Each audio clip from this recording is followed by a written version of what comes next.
That's an awful lot of introduction for someone who plans to be the wallflower today. I'm very happy to introduce this panel on a non-controversial topic that I'm sure most of you don't know anything about. Legally speaking, I know less than any of these gentlemen because I'm from Houston, Texas, and ICE has been operating pretty much unimpeded in Houston, Texas for quite a while now. So it's other places that have borne the brunt of the immigration problems. They just arrest them where I come from. I'm going to introduce our speakers according to the way they came in on my cell phone, so this is not exactly in order of how they're going to speak, but the first one on my phone is Mr. Patrick Eddington, Senior Fellow for Homeland Security and Civil Liberties at Cato Institute. He's been there for 10 years. He was on Capitol Hill as the senior policy advisor to a congressman. His legislative portfolio includes the full range of security-related issues with an emphasis on intelligence policy reform. He's been widely published on many issues of public interest in that regard.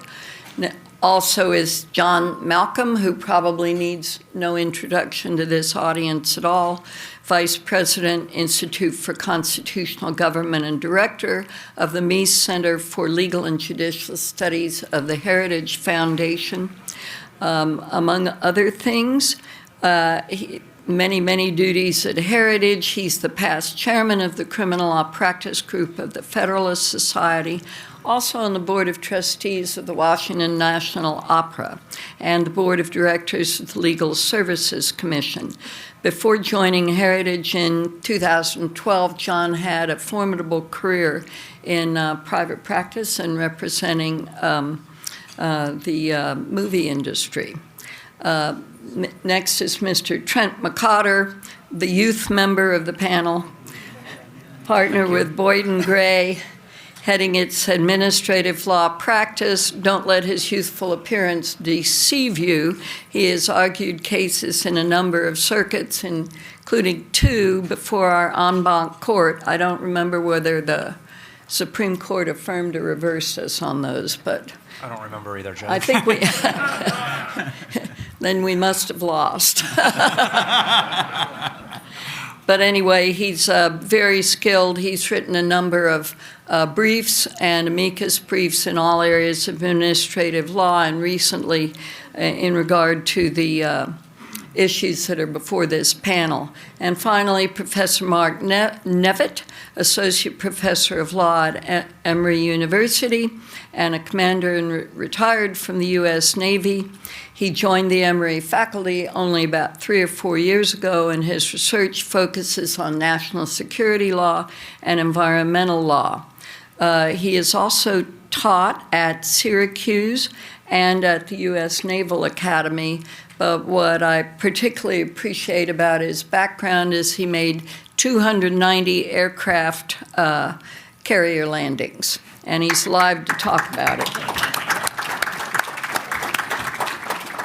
So thank you for your service. We're going to cover all the aspects, I believe, of the law and the lawfare pertaining to the attempts to enforce our immigration law in this country.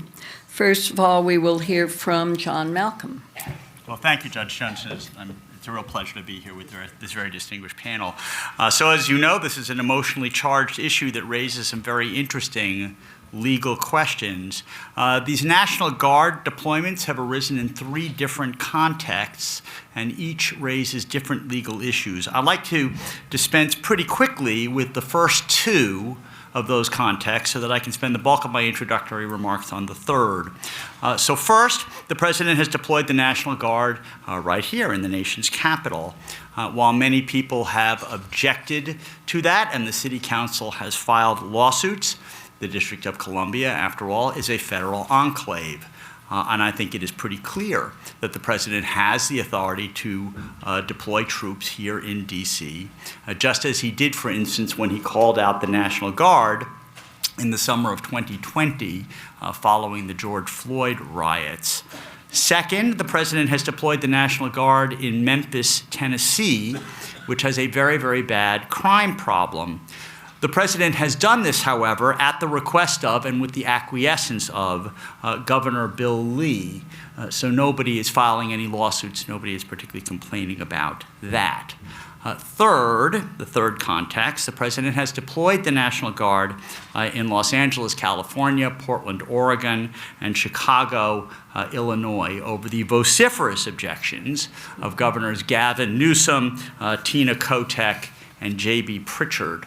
Lawsuits have been filed in each of these jurisdictions opposing what the president has done.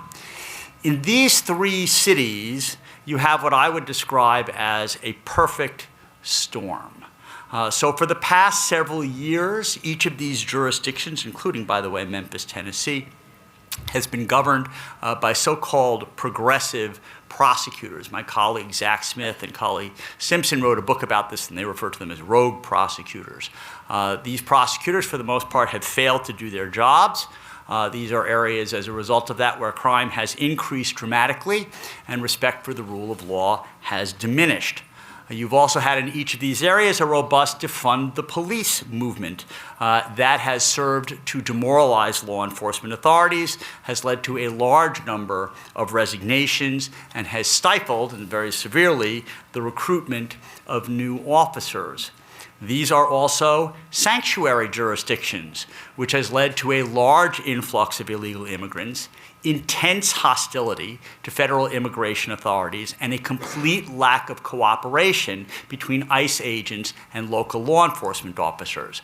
Finally, in each of these cities, there is a visceral hatred of Donald Trump. What has been the result? Well, federal immigration detention centers are being blockaded and attacked. Death threats against ICE officers are up 8,000% since the same period last year. Bricks, bottles, fireworks, concrete chunks are being thrown at ICE agents, both right in front of them and from overpasses. Other ICE agents have been physically attacked and shot at. Protesters are ramming their cars into ICE vehicles, otherwise stopping them, and when they stop them, they are slashing their tires. Drug cartels and gangs are tracking through spotters the movements of ICE agents. A leader of the Latin Kings gang put a $10,000 bounty on the life of a Border Patrol commander. Anarchists are being encouraged to use powerful laser pointers to point them at federal helicopters to try to blind the pilots to bring those helicopters down. An individual trying to assassinate ICE agents opened fire at a detention facility in Dallas, killing 2 detainees, and multiple agents have been hospitalized. In my opinion, while it is certainly aggressive, the president's deployment in these cities is justifiable. There's a 1971 Office of Legal Counsel memo written by William Rehnquist, which concludes that the president has inherent authority to deploy troops both to protect federal property and to prevent interference with federal employees who are trying to do their jobs. One of the exceptions of the Posse Comitatus Act, which was enacted in 1878, is that when unlawful conduct prevents the execution of federal law, and when local law enforcement officers have proven themselves to be unwilling or unable to protect federal property or federal agents who are being attacked for doing their jobs. That is an exception to Posse Comitatus. And that is precisely what is happening in each of these jurisdictions. And anyone who thinks that that is not what is happening in these jurisdictions is either not paying attention or is being willfully blind. In fact, these states have been trying to make it harder for ICE agents to do their jobs. They have passed laws making it a criminal offense for ICE agents to arrest suspected illegal immigrants in or near a courthouse. They've also passed laws making it a criminal offense for ICE agents to wear masks to protect their disclosure, the disclosure of their identities in order to protect themselves and their families. So far, the National Guard in these cities has been deployed just to protect federal immigration officers and federal property, not to enforce state or federal laws. But the president has another trick up his sleeve if he wants to use it. He could invoke, as he has threatened to do, the Insurrection Act, which was first passed in 1792 and is another exception to the Posse Comitatus Act. The Insurrection Act authorizes the president to use armed forces as he considers necessary. That is the language in the statute. Whenever he thinks a situation in a particular state makes it impractical to use normal means to enforce the laws of the United States. Over its 235-year history, the Insurrection Act has been invoked 30 times by 10 presidents, the last time being in Los Angeles following the Rodney King riots. The Supreme Court has stated that the president has the exclusive authority to determine whether those conditions have been met. And if the president does invoke the Insurrection Act, it would permit the National Guard and the other branches of the military to actually enforce both state and federal laws, not just federal immigration laws. None of this, of course, is a long-term solution. The only long-term solution is for state and local law enforcement officers and prosecutors to do their jobs. Like the rest of you, I have no idea how this is all going to play out, but my suggestion would be buckle up. It's going to be a bumpy ride.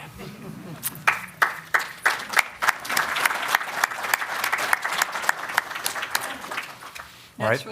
Trent McCotter is next. Thanks, Judge, and thanks, John. I'm going to give an overview of the litigation. So as John mentioned, there is no litigation, as far as I'm aware, about the Memphis deployment. There is litigation over the D.C. deployment. It's largely stalled at this point, given the undoubtedly different legal posture there. If you walk around, obviously, you'll still see National Guard here. So I, for one, thank them for coming here. I hope they get combat pay for having to come to D.C.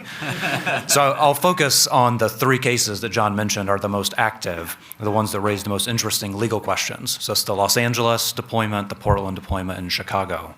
In all three of those cases, they started out the same in district court. District judge enjoined the deployment altogether. In the LA case, which was first chronologically, the Ninth Circuit did issue a stay, unanimous 3-0 mixed ideological panel that said the president's entitled to very strong deference, and if there's a colorable argument that the statute should be invoked here, then it can be invoked and we can't stop it. That case, I think, is largely fizzled out as well, or at least stayed pending current proceedings. Interesting little tidbit there, even though it involved Los Angeles, of course, that suit was filed in San Francisco. The other case, the other two cases, much more active. Portland, again, the same. District Court enjoined it. Ninth Circuit there originally stayed the TRO the District Court granted. So in other words, that would have allowed the deployment of the guardsmen. The Ninth Circuit just a few days ago en banced that decision, and it's unclear exactly what will happen now because the TRO has since expired. I expect the district court, she may have already done this, the district judge may have issued a preliminary injunction, which will mean the issue ends up back at the Ninth Circuit sooner rather than later. At one point, I believe there were 20% of the Federal Protective Service officers in the entire nation were sent to Portland. In the Chicago case, again, district court enjoined the deployment. The Seventh Circuit issued a partial stay, but they stayed the part that didn't matter so much, the federalization. They did not stay the deployment of the National Guardsmen. The Seventh Circuit, as I said, did that. The Supreme Court has the case now. The federal government has filed an emergency application. They have asked for supplemental briefing on an issue I'll get to in just a minute. I suspect that will be the case that we get some kind of Supreme Court guidance in. Even though it's the most recent one, it has just rocketed its way up faster than the other cases. So the core issue in the case, and there are many kind of subsidiary claims and defenses and arguments, but the core issue is under 10 U.S.C. section 12406, subsection 3, which says when the president is unable with the regular forces to execute the laws of the United States, he may call into federal service the National Guard.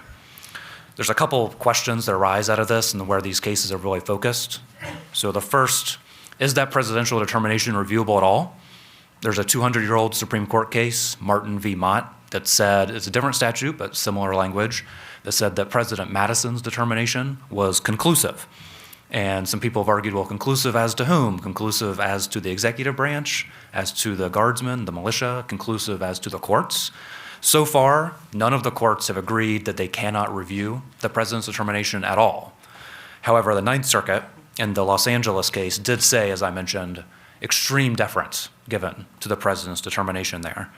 The Seventh Circuit said, we're not going to quite decide the standard because the president loses under any standard.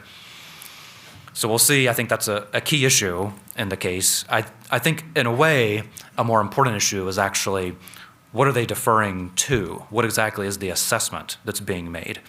And that's where the language about being unable to execute the laws of the United States comes in. The Ninth Circuit in the Los Angeles case said what that really means is you have a significant impediment of carrying out federal law, in this case, federal immigration law. You don't have to be literally barred from doing it. It doesn't have to be impossible. At that point, it's too late, probably. The city has fallen. The Illinois District Court said, no, you must wait until it's literally impossible to carry out federal law, because that's what unable means. It means you're not able to do it, and unable means, period, you can't do it. And so I think actually that ends up being the more important question, because when we ask whether the president had a colorable argument for invoking the statute, well, a colorable argument for what? A colorable argument that it's very difficult to carry out federal law? Not so hard to show that, I think, in any of these situations. A colorable argument that it's literally impossible to carry out federal law? That's a pretty hard showing to make. And so if we do get something from the Supreme Court in the Chicago case, I hope it will be some clarification on what exactly that determination is. As I mentioned, the Supreme Court has asked for supplemental briefing in the Chicago case. I mentioned it, but I skipped over the language saying the president must be unable with the regular forces to execute United States law. All the parties have assumed the regular forces refers to federal civilian law enforcement, so like DHS, protective services, that sort of thing. But the Supreme Court asked the parties to brief, does that include the military? In other words, can you invoke the statute only if the traditional military? I mean, only after the Army and the Marines and everything else has been tried and you still can't carry out federal law, then that might mean that the regular forces have been unable to execute the laws, and maybe then you can use the National Guard. I don't think it's a great sign for the federal government that the court has asked this question. I think it also raises other questions like, well, if that's true, does that mean the president's supposed to start with the Army and the Marines? Because if so, that seems to force what I would say is a very unnecessary escalation. The briefing on that's still ongoing. It'll play out over the next few weeks. There's some other arguments in the case that we can get to as we have a further discussion, but I think hopefully we'll get something from the Supreme Court, and I don't know what the outcome is going to be, but as I said, this question about the regular forces, I think is a negative sign for the administration, unfortunately. All right, Professor Nevitt. Great. Oh, it's on. So let me first start with where I agree with my fellow panelists, John and Trent, and that's that crime should be enforced and much work needs to be done to strengthen law enforcement in this country, full stop. But as a former JAG officer who spent years training service members on rules of engagement, I want to explain why using military forces is deeply problematic, both for the domestic law enforcement mission and the protective of federal property mission that John referenced. The military, in my view, should be laser focused on winning the nation's wars. The National Guard should be laser focused on disaster response and supplementing the military force as needed. What we're witnessing today is unprecedented. Thousands of troops deployed to American cities for months on end with no clear end in sight. For me, this raises four serious concerns I want to walk through with you today. But first, let me tell you a story. The last time the Marines were deployed to California was in 1992 during the Rodney King riots at the request of the California governor. In one incident, the Marine Corps infantrymen were accompanying LAPD to a domestic violence dispute at an LA apartment. As the LAPD knocked on the door, he entered the apartment and he told the Marines, "I want you to cover me." The Marines did exactly what they were trained to do. They laid down covering fire into the apartment building, spraying the apartment with 200 bullets. Thankfully, no one lost their lives. Now, the Marines were following their training perfectly.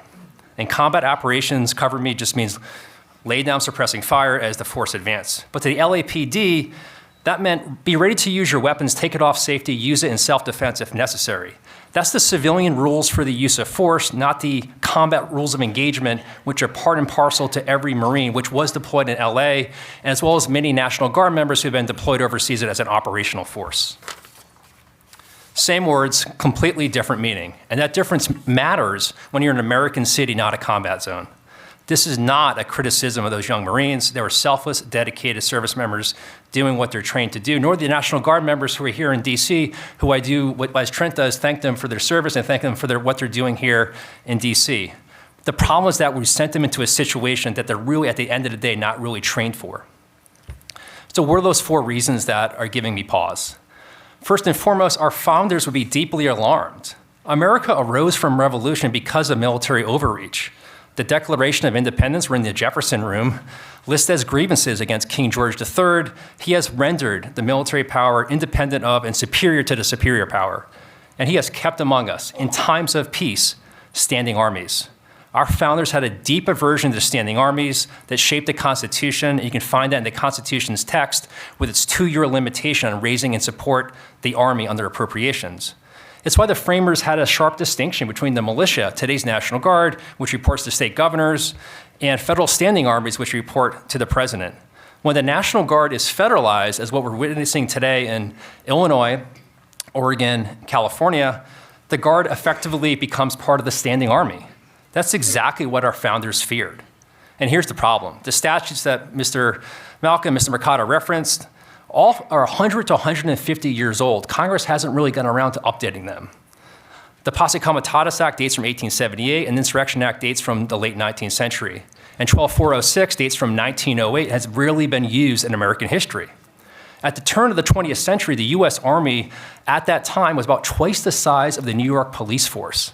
Today we have 1.3 million service members, 400,000 National Guard members, and military capabilities that our founders couldn't have imagined.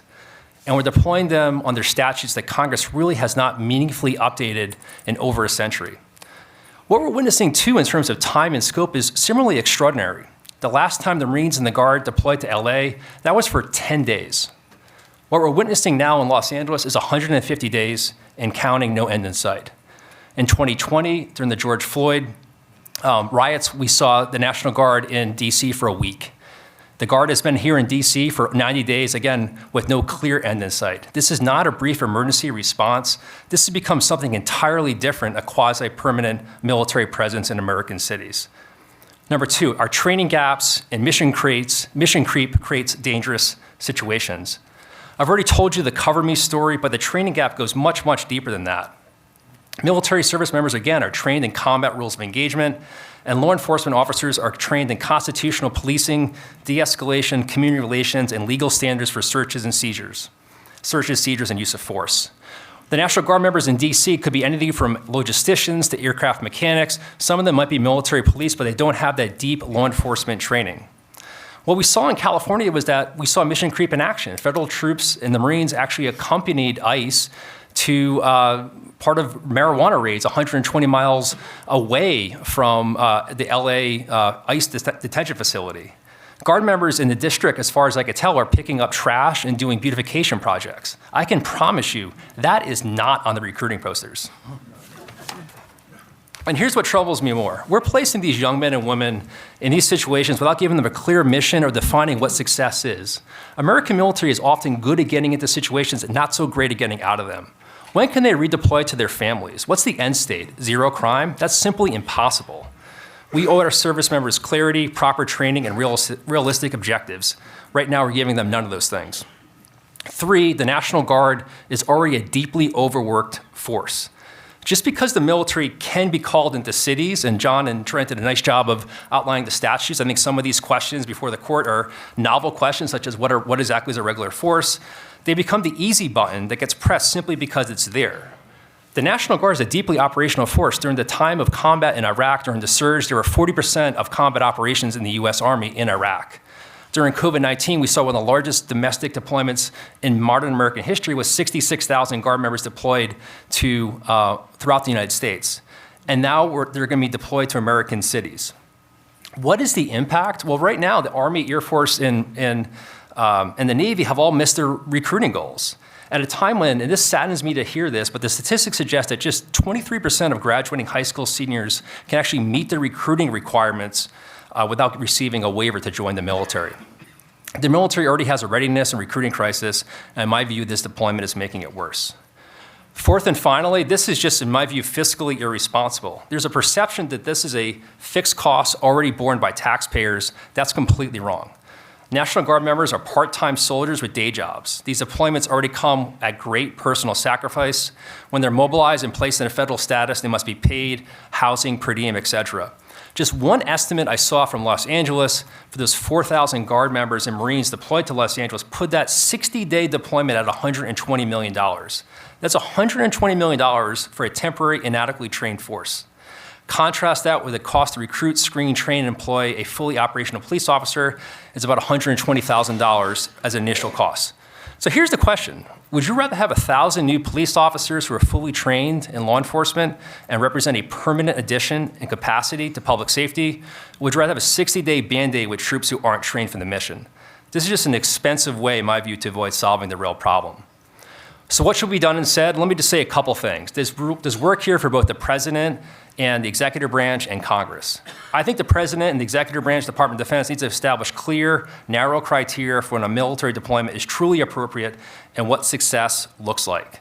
Congress, in my view, has been missing in action in this discussion. They need to update their 19th century statutes to reflect 21st century realities. In my view, one simple change that Congress could have would have some kind of war powers resolution for domestic military deployments. A domestic deployment has much greater risk to civil liberties and other concerns than an international deployment, yet we don't have that. In conclusion, let me just offer that what we're witnessing, the federalization of Guard troops in California, Oregon, Illinois, and beyond, is unprecedented, expensive, and diverts the military from its core mission of fighting and winning the nation's wars. We should resist using the military for law enforcement simply because some existing statutes may, and I say may, that may authorize it. The right answer is harder. Invest in actual law enforcement, train them properly, and resource them adequately. That's difficult to do, but that's how we serve both public safety and constitutional principles. Our founders understood something essential. In a free society, military power must not be superior to civilian governance. That principle is not antiquated, it is not optional, it's fundamental to who we are as a nation. Thank you.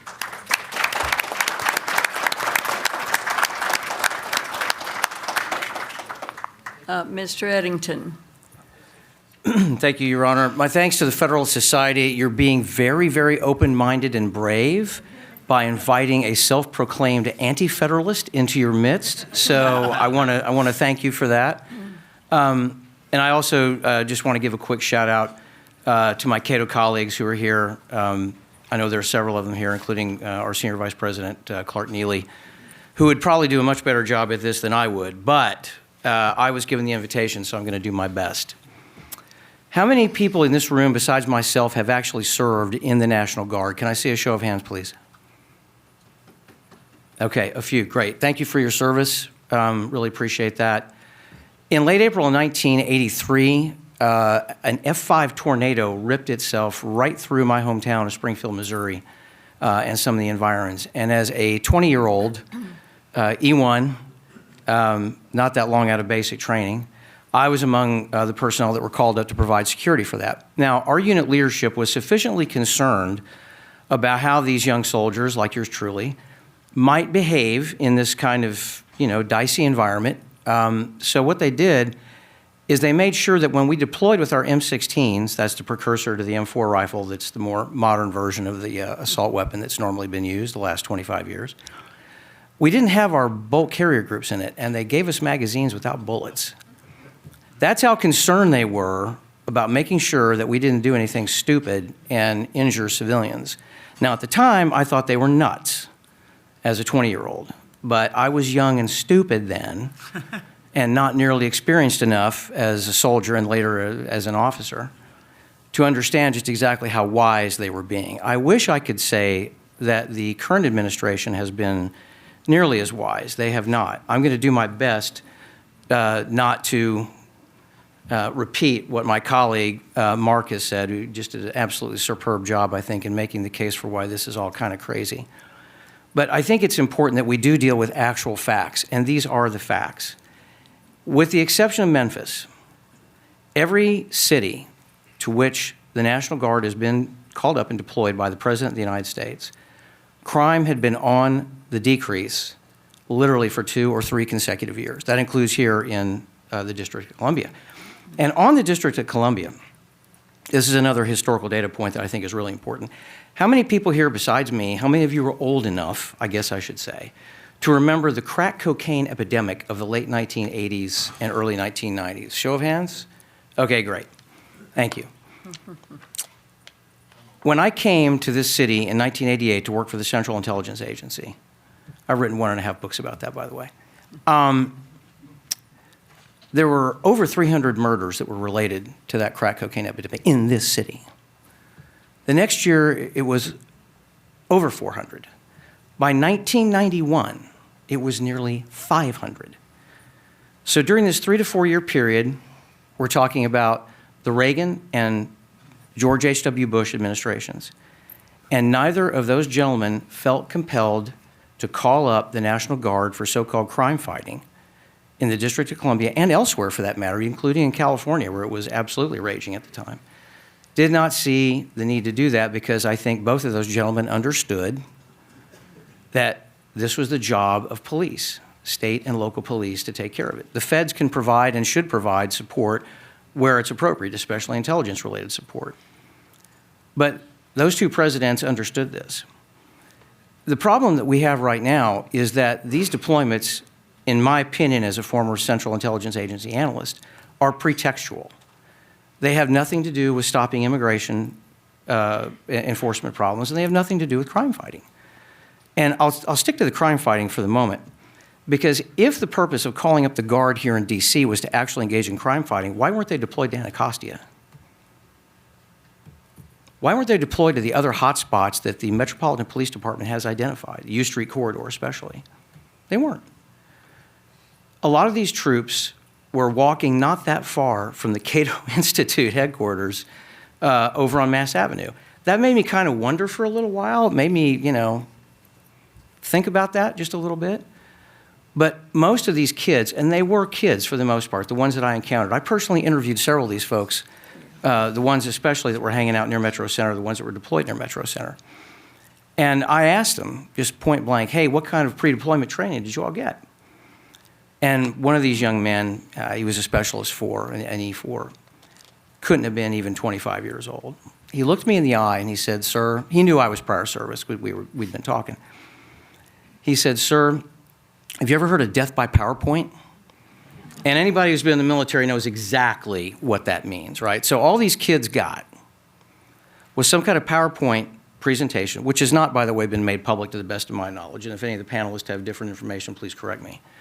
Not been made public about what they were told about the Constitution, the Bill of Rights, and specifically what they could or could not do. What these kids told me was, it's really simple, sir. If we see something going on, we're supposed to call the police. And then we get these images of National Guard personnel walking around Haynes Point here in D.C. picking up trash. That's really expensive trash collection, folks. Really expensive trash collection. This was never about crime fighting. It's not about crime fighting now.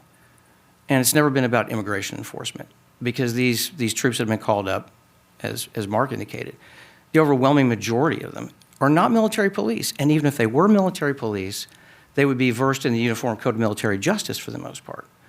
They would not be nearly versed, certainly in immigration law, nothing nearly as arcane as the Immigration and Nationality Act. Take a look at that if you haven't. That's quite a piece of work in terms of poor drafting. Which also brings me to the other statutes we're talking about. Has anybody but me noticed that the phrases insurrection and rebellion are not defined anywhere in federal law? That's a big problem.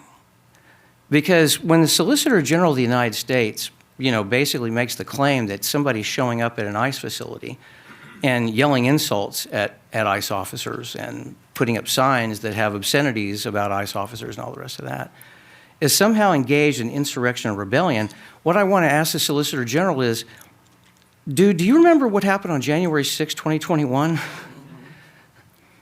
Because if that wasn't an insurrection, I don't know what the hell is, right? That's my problem. That's why I say this stuff is pretextual. Now, this is going to sound a little strange, but I am with the rest of my panelists here about providing adequate resources to police, which is why I don't understand why it was that earlier this year, Russ Vought and the president decided to cut $75 million from the COPS and Burn JAG grant programs. These are two grant programs for state and local police that have been around for literally decades. When I worked on the Hill, I was responsible for helping our state and local police departments try to get their slice of that money, right? And there are people that are going to argue that, you know, that's writing a check and you're not necessarily going to get results and all the rest of that. And I understand that metrics are important, right? But I will tell you that I never had a cop come into Representative Rushholt's office and meet with me, or a police union representative come into my office and meet with me and say, hey man, you can get rid of those burn JAG and COPS grants. They needed the money. They probably still do today, quite frankly. So if we're actually going to engage in crime fighting, we need to be smart. We need to be smart about it. We need to be using science. I talked about crime hotspots earlier. There's a lot of research on that shows that putting cops in those kinds of high traffic areas, when you saturate, it has a positive effect. You reduce gun violence. You reduce all manner of crime, right? That's the smart way to go about this. But calling up the National Guard and, God forbid, active duty troops, the way that Trump has been doing so far, is absolutely, completely insane. It does not work. It's going to continue to drive a wedge between the public and the military. And as Mark noted, I mean, with the all-volunteer force now, it's really hard for recruiters to compete with folks in the private sector. It's very difficult to do that. So the more that we create, the more that this administration and the Congress, through its lack of action on this, continue to create conditions that allow a divide between the American public and the military to widen, that is deeply, deeply dangerous on multiple levels. I think I'm going to leave it at that because I want to make sure that we actually stay on time. All right, thank you.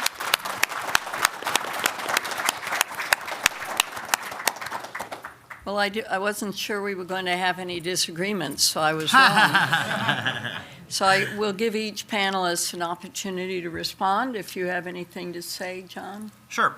Let me begin with 3 quick points of agreement. One is whenever you involve the military going into areas in which there's hostility to what law enforcement officers are doing, things can certainly go awry. They can go awry, frankly, if you end up having large deployments of police officers to enforce the law. The second is that I agree with you that it is not the highest and best use of military people to be engaging in trash collection. And the third point of agreement is that all of these jurisdictions need more police officers who are properly trained, are given the resources that they need, and the respect that they deserve. Now, a few other points. One, comparing D.C. crime rate to the 1990s is a bit of a straw man because the 1990s was the worst period of time in terms of crime in this country in virtually every city in this country. Yes, crime was down very, very slightly from the previous 2 years, but still, based on historical norms since the 1990s, crime in Washington, D.C. has been up dramatically. Carjackings are actually through the roof, and the number of murders that are committed in the course of other felonies being committed are also on the rise. And for that, don't believe me, you can look at the Council on Criminal Justice, which did a very, very thorough report on that. I would also point out, by the way, that some of these military officers around, say, Union Station or around Haines Point, did also free up local police officers who can now go into Anacostia. It's also my understanding that when these troops were first deployed, they were not allowed to carry weapons with them, but now they have been given the authority to carry weapons, and they are in fact engaging in law. They are in fact in Anacostia and other high crime areas that I absolutely agree with you deserve the most attention. The other thing I would say is that, you know, Mark, you talked about this is all unprecedented. Well, not really. I mean, George Washington called out federal troops to put down the Whiskey Rebellion. Dwight Eisenhower, John Kennedy deployed the National Guard in order to integrate the schools in the face of real resistance. And I'll tell you what is unprecedented, though. What is unprecedented is the degree of anger, attacking, and intransigence to the enforcement of our nation's, our federal immigration laws in all of these cities and states, to the point that you have people who are wearing abolish ICE signs, passing laws so that they will take off their masks so that these people can all be doxxed and their lives threatened, and a total lack of cooperation between police officers and ICE officers who are just trying to get home safely at the end of the day and execute the laws that they have been hired in order to execute.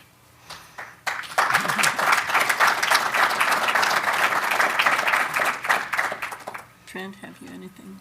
Yes, thanks, Judge. A lot of the arguments from Mark and Patrick were about policy, and I'm trying to focus on the legality of it. There is an area, though, I think that Mark brought up that's worth discussing, which I'll kind of label as proportionality. He referred to the duration of the deployments and the number of deployments.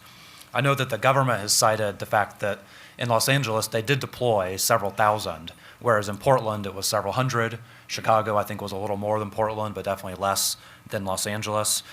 There's no requirement in the statute or in the analysis from any of the parties that there be a proportional response. This isn't like a restraining order or something where you try to tailor it to the parties. But I do think it goes to the bona fide nature of the president's determination. If he were sending thousands and thousands to these cities, way more than is even arguably necessary, or sending the same number to every city despite the specifics, I think that would undercut some of the bona fide nature of his determinations, at least in the court's eyes.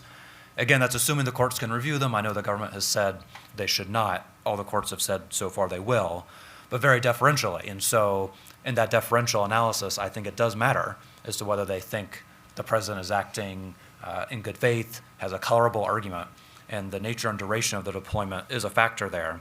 It's also noteworthy, I think, that as far as I've read anyway, all of the guardsmen have been used just for security purposes around the ICE facilities, so they're on the property or maybe just outside of it. They're not extending into other private property or private property generally. They're not extending into the cities generally. They're not conducting law enforcement. They're actually not even truly enforcing federal law.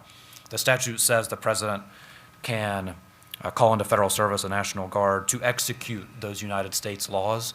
And I'd say here, what's happening is the guardsmen are not actually executing United States laws. They are helping the civilian employees on the spot who work there naturally, helping them execute the laws. Again, I don't think that's a requirement in the statute. I don't think the president would have to, or the Secretary of War would have to make that limitation. But I do think it goes to proportionality, right? He's not sending the guardsmen out to do the sorts of things that raise more concerns, right? You know, domestic dispute enforcement, that sort of thing. They're sticking around the ICE facilities, which I do think goes to the good faith nature of the invocation. So I think it's an area where kind of the policy and the legality do overlap a bit, even though that's not a specific element. All right. Mark? Yeah, thank you for that. And I just offer just a couple aspects. One is that I think we do have some agreement about these statutes maybe should be updated. Or maybe we disagree on that. But I would submit that there's a lot of ambiguity in these statutes. And for 12406 specifically, when President Trump federalized the California National Guard, which is, by the way, is an extraordinary move because you're shifting sovereigns from the state governor over to the president. And it's a very risky move because you're relying upon those National Guard members to basically comply with a completely different chain of command overnight. And there was no prior coordination with that. John F. Kennedy, when he federalized the Alabama National Guard, there was a lot of concern that would the Alabama National Guard shift from Governor Wallace over to the federal government as part of this shift in command and control. So there is a significant just operational risk as you shift the National Guard members from point A to point B. I do think this is unprecedented, and I do think that the civil rights are a good starting point for this. Just keep in mind that the civil rights era, you had bespoke sort of situations such as failure to integrate Southern schools or protection of the Selma civil rights activists in 1965, where either the National Guard was federalized briefly for days at a time, not months, and then they left that area. What we're seeing now, by my count, I counted 13 states that have been involved in this, because it's not just Oregon, Illinois, and California, which are basically having that Guard deployed too, but it's states like Georgia, where I'm from, Mississippi, Alabama, West Virginia, that are sending states into DC. So 13 states starts to look more and more like an unprecedented escalation of military involvement. We haven't talked about 502F, but maybe I would just take this moment to take briefly on 502F, which is another sort of obscure statute that's out there, which is being used by the president to basically send out-of-state National Guard members not only to DC, but into Illinois. In my view, that is also very, very dangerous, because now you have two different sovereigns, where one sovereign, the state governor of Illinois, doesn't want another state's forces in his own country, in his own state. That is, again, an unprecedented situation. I don't know if there's an example that my colleagues can point to. DC, I submit, is a different situation because it is a federal enclave. But having another state's National Guard against the will in your own state certainly strikes me as an unprecedented and unnecessary move. All right.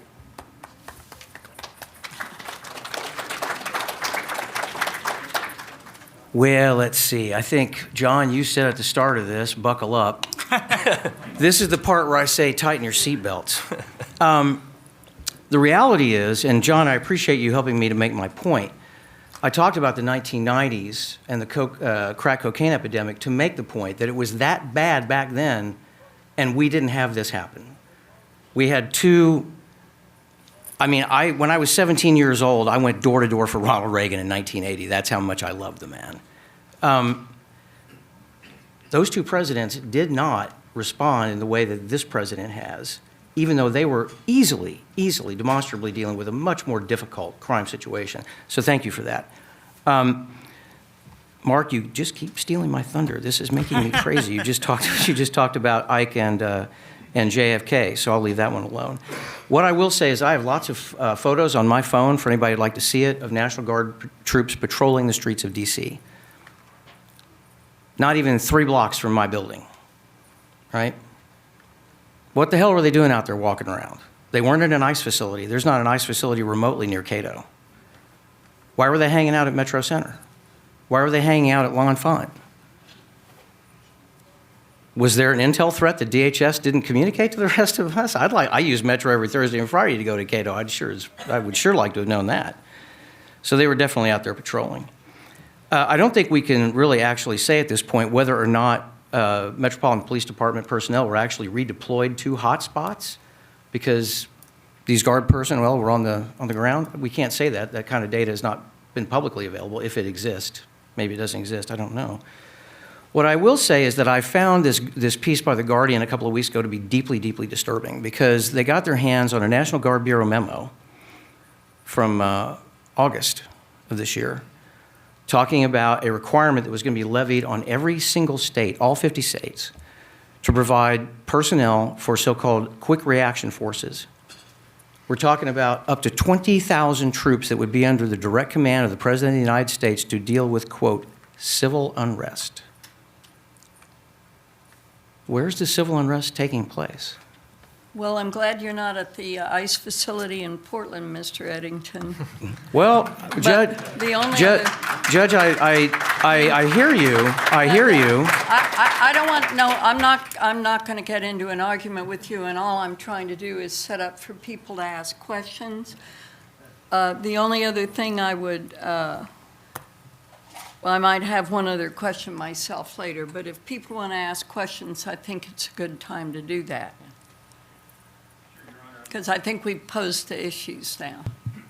I don't know if this is on. Well, speak up. Okay, if everyone can hear me. Yes. My question is based on the policy arguments that I've been hearing. I've heard lots of scenarios or worries, but the policy decision seems to me, does the benefit outweigh the drawback? So in reality, with these extended deployments, what problems have actually happened with National Guard being deployed other than just standing on the sidewalk and apparently making you uncomfortable outside of Cato, compared to the decrease in crime or the effect of the ability of ICE officers to enforce the law? What's been the actual practical balance? Thanks for the question. The reality is, anytime that you take National Guard personnel off of their primary missions, their number one mission is to be available for their state governors and citizens of their states to respond to any emergencies or disasters in exactly the way that I was called up way back when. And the other mission Mark went into great detail about, which is being the primary ground force, essentially, as well as Air Force, backup for the active duty force. Most of the combat power of the United States, by the way, when we start talking about armored units, mechanized infantry, self-propelled artillery, things of that nature, that's resident in the National Guard. So when you take troops out of circulation from their actual training assignments for going to war, you are reducing their combat capability. And that means you're putting those troops at risk, and you're putting the larger mission at risk. And as far as I'm concerned, there is absolutely almost nothing that would justify taking them off for these kinds of pretextual missions that I've discussed previously. And Mark, I don't know if you may have anything else to say. Yeah, maybe just briefly, there certainly was one example, or actually three examples, where the military actually joined ICE to do security perimeters far outside the ICE facility. Just a fundamental mission creep 100 miles or so from the LA ICE facility. There is an opportunity cost, right? Thank God we didn't have a really difficult disaster hurricane year in this country. Who knows what would happen? But that's the National Guard is sort of the 911 when that does happen in your state. And I'll just offer that the absence of sort of some massive use of force violation like we saw in the Los Angeles example that I mentioned, or in Kent State where students were killed, does not necessarily mean that there hasn't been a success. It actually speaks to, I think, to the professionalism that the military service members have been demonstrating, despite the fact they're in a very, very difficult situation. Nothing is without risks, and nothing is without costs. So, of course, in any situation, particularly when you're going to do something aggressive like deploying the military, you need to weigh the potential costs and benefits. And I think there's a different situation here in Washington, D.C. and Memphis, and in Memphis, because there's more cooperation. And as I say, it's a federal enclave. In terms of, one point that Mark made, occasionally the National Guard is called up, even in states, to do things when they've been federalized that are not popular with the citizens in those states. Look exactly what President Eisenhower did and President Kennedy did. I can assure you that when the National Guard was federalized, they were integrated in those schools against intense hostility within those two states. And I would say, look, if you had to pick a single issue that got Donald Trump elected as the president, I would say it was the need to enforce our nation's immigration laws after 4 years of essentially open borders. And the illegal immigrants all went to sanctuary jurisdictions where there is the most hostility. So this is not an easy deployment by any stretch of the imagination. And they have faced, as I mentioned, intense hostility, including violence against them. They are doing their jobs, and they are, frankly, enforcing laws that got President Trump elected. Professor Werman. Nope. Sorry, Okay, Elon. should I screen? There There we you go. Elon Werman from the University of Minnesota. Don't worry, I have tenure, so I can ask these two questions, which are related, a substantive legal question and procedural legal question. The first is, why are the statutes relevant here? And in Portland, in Chicago, and in the California case, because here's what the Supreme Court said in 1890 in In re Nagel. It is the duty of the United States to protect its officers from violence and the discharge of the duties which its laws impose upon them. The president or one of the executive departments under him may make an order for the protection of these federal officers, whether it be by soldiers of the Army or by marshals of the United States with a posse comitatus properly armed and equipped to secure the safe performance of their duties. This has been called by the late, great Henry Monahan, Professor Henry Monahan, the protective power of the presidency. If my understanding is correct, Secretary Hegseth has ordered the deployment of the Guard for the sole purpose of protecting the ICE officers. So why doesn't this fall under the protective power? Has this been briefed? Why would the regular forces be at all at issue? And the next question is procedural. Why does Gavin Newsom have the right to sue? In other words, what is his cause of action? You mentioned Martin v. Mott. I don't know if you know how that case arose. Quite ingenious. Jacob Mott, Madison called up the militia. Jacob Mott decided Madison was wrong to call up the militia, so he didn't show up. He was convicted by court-martial in absentia. The court-martial fined him $100. He didn't voluntarily pay. So the sheriff, Martin, seized his horse to sell the horse in payment of the debt. And so Mott sued Martin. And there you have it, a judicial case, a case or controversy, a real cause of action, conversion of property. What is Gavin Newsom's cause of action? Thank you.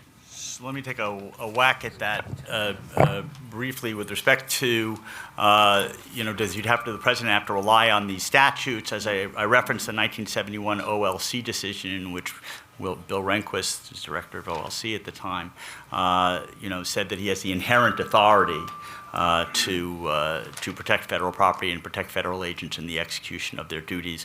That's more controversial, and there are statutes that exist. So if you can call upon a statute, call upon a statute. If you think the statutes are too vague and in need of updating, I could just open up the U.S. Code. I could point to virtually any statute and say the same thing.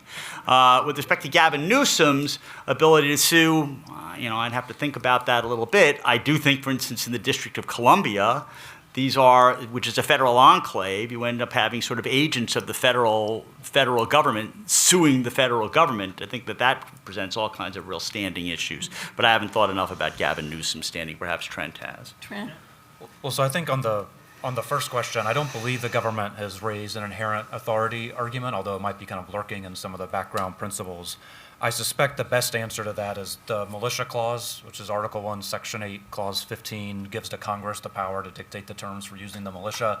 And so I'd expect the answer is, yes, the president has certain powers, but when it comes to the militia, he has to generally follow what Congress has laid out. And so then it becomes a fight as to what Congress has laid out.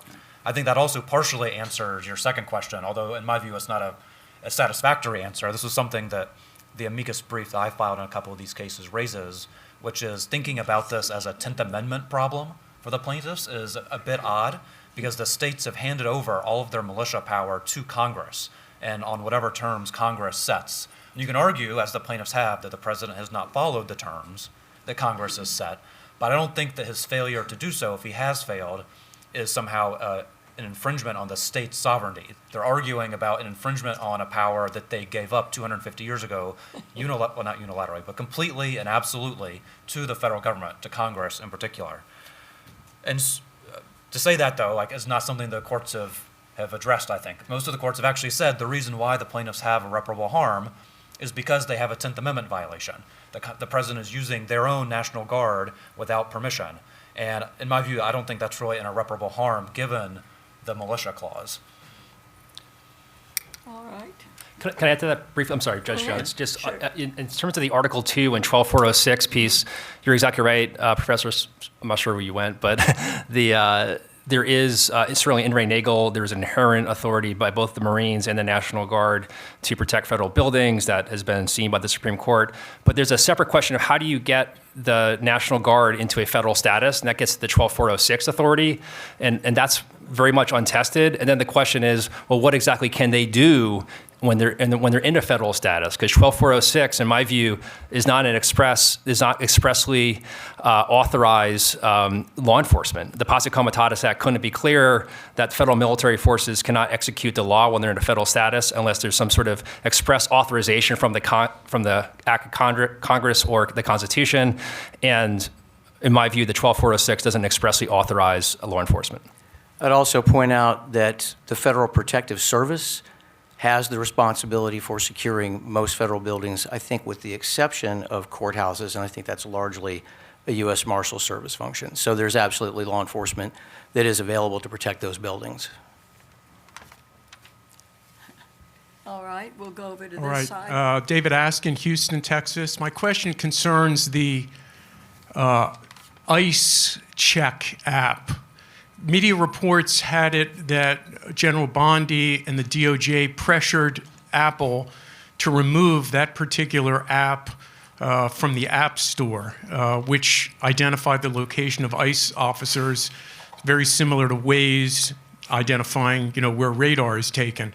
How do you reconcile the efforts and success of the Biden administration to pressure the media companies to remove COVID things that they didn't like or didn't agree with the efforts of this administration successfully to have certain applications removed that they did not like?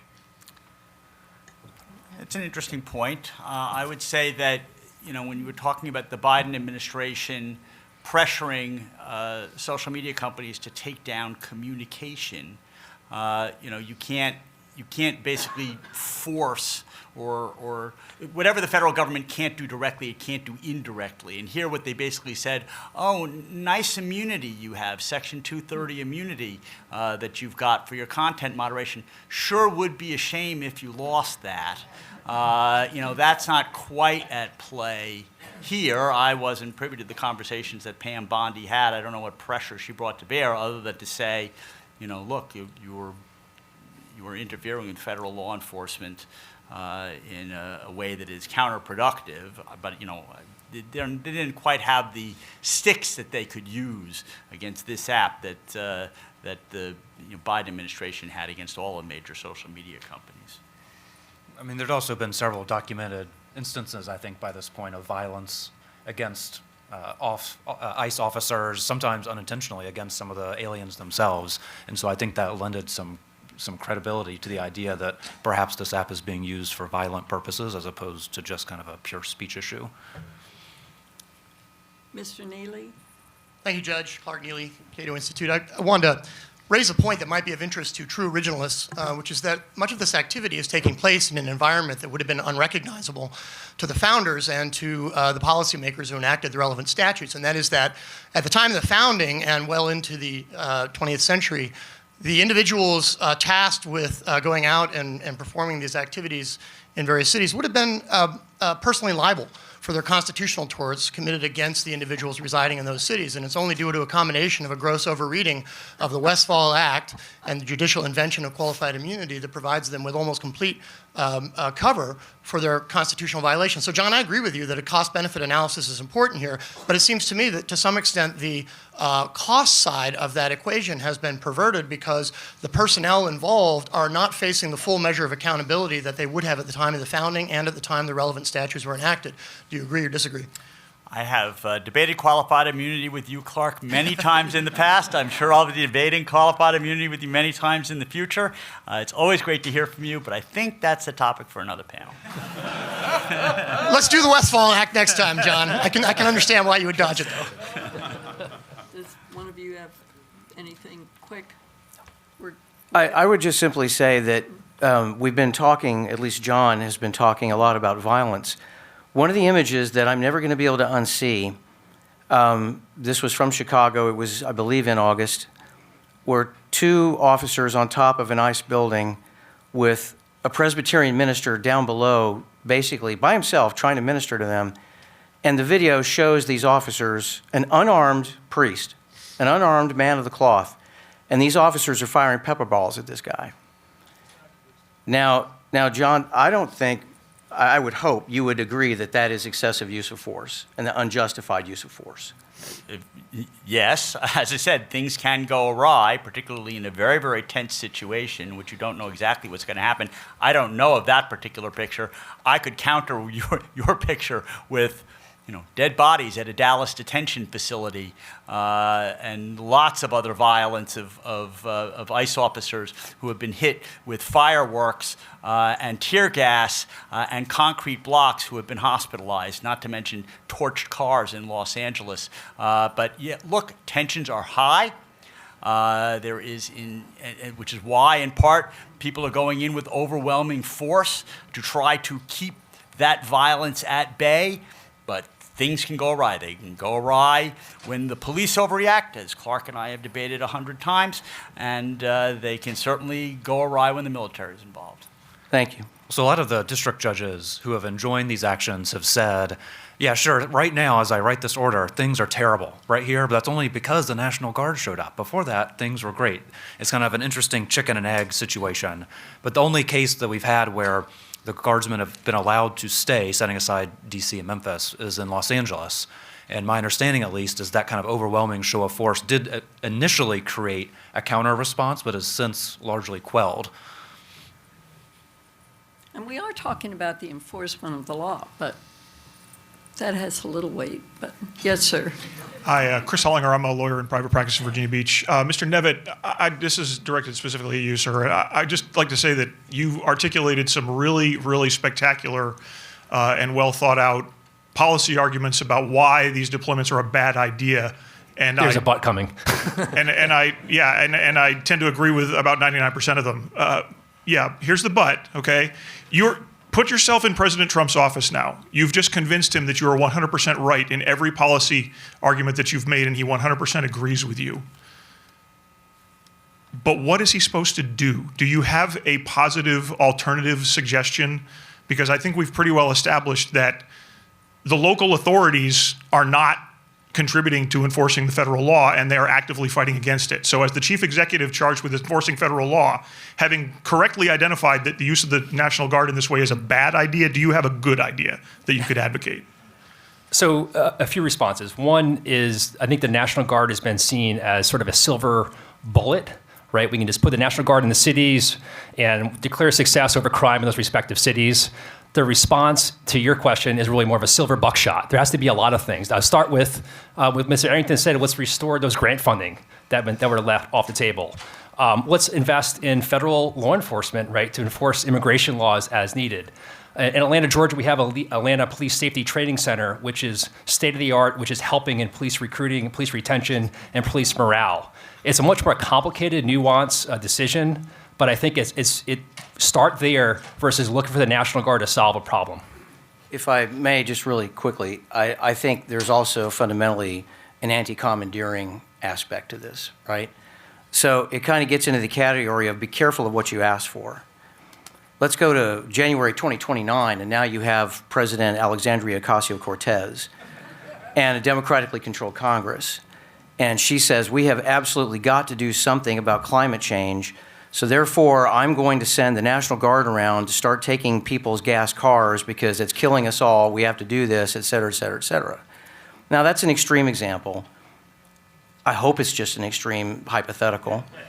But I think it really does get into that issue of avoiding anti-commandeering and also making sure that you're keeping your military forces, and specifically your Guard forces, saved for the missions that they were actually meant to perform.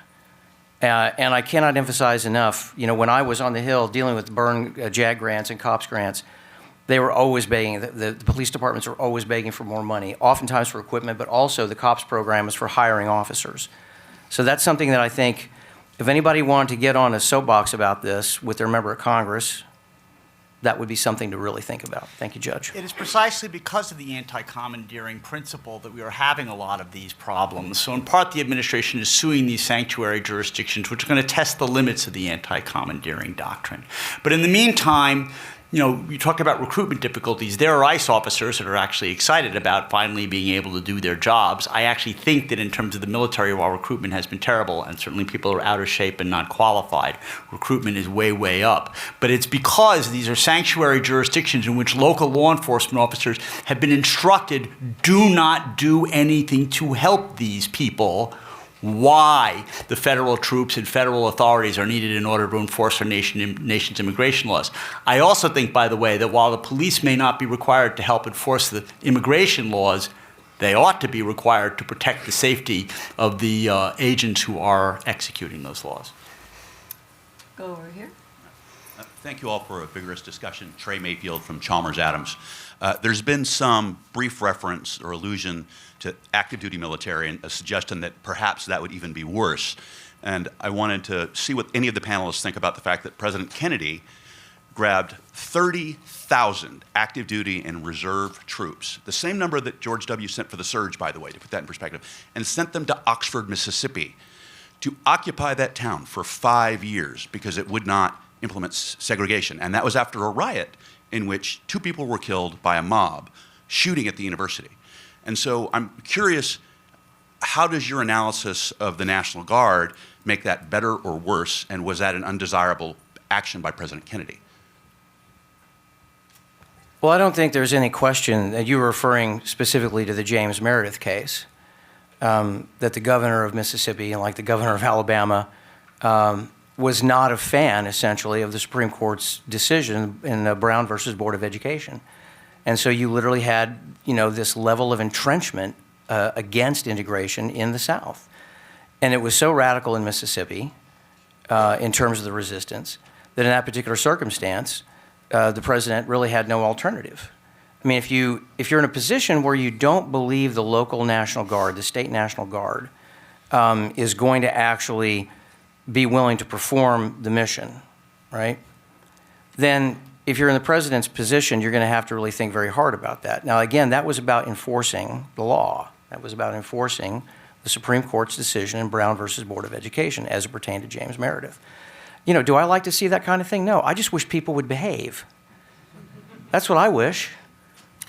That's a point of agreement. Yeah, I don't give a tinker's damn whether a man is black, white, brown, or a little green man from Mars.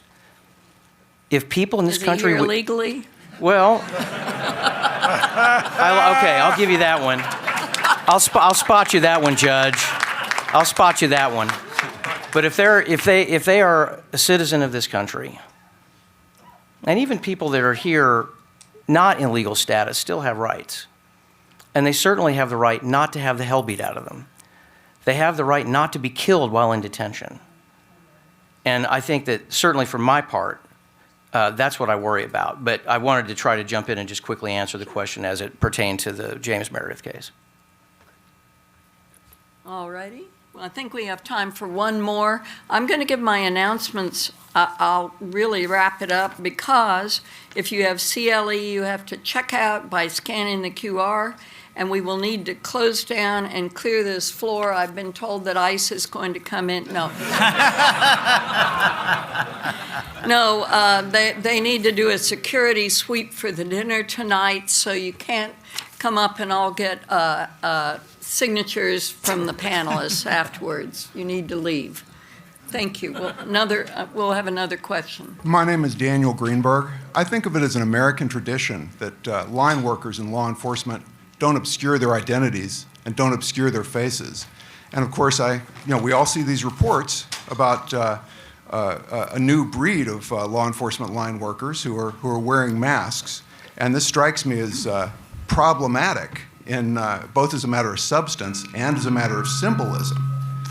And I wonder whether, and we've heard, from this panel that, this new development is really kind of a piece of the puzzle. And I have a question for all of you.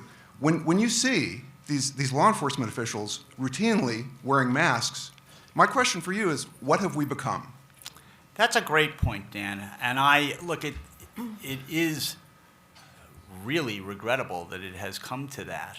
But when you have bounties being put on the heads of ICE officers, when you have drug cartels and gangs using spotters to figure out who ICE officers are and to follow them home, when you have them being tear gassed, shot at, that these people need to do something to protect themselves and their families. And use a personal thing. So some of you may have heard that the Heritage Foundation does some controversial stuff. So if somebody who's a vice president who has had literally around the Capitol little cardboard things saying John Malcolm is a fascist and listing my home address, these are dangerous times. People are using tactics they haven't used before. It's all very regrettable, but unfortunately it's necessary. The idea that certain judges have to have 24-hour-a-day protection is pretty regrettable too, and that predated all of this by several years. If I can just jump in here. Absolutely. The idea that the lack of uniform standards is disturbing to me. As someone who served in the military, we do have certain standards within the uniforms. You'll see the National Guard around here.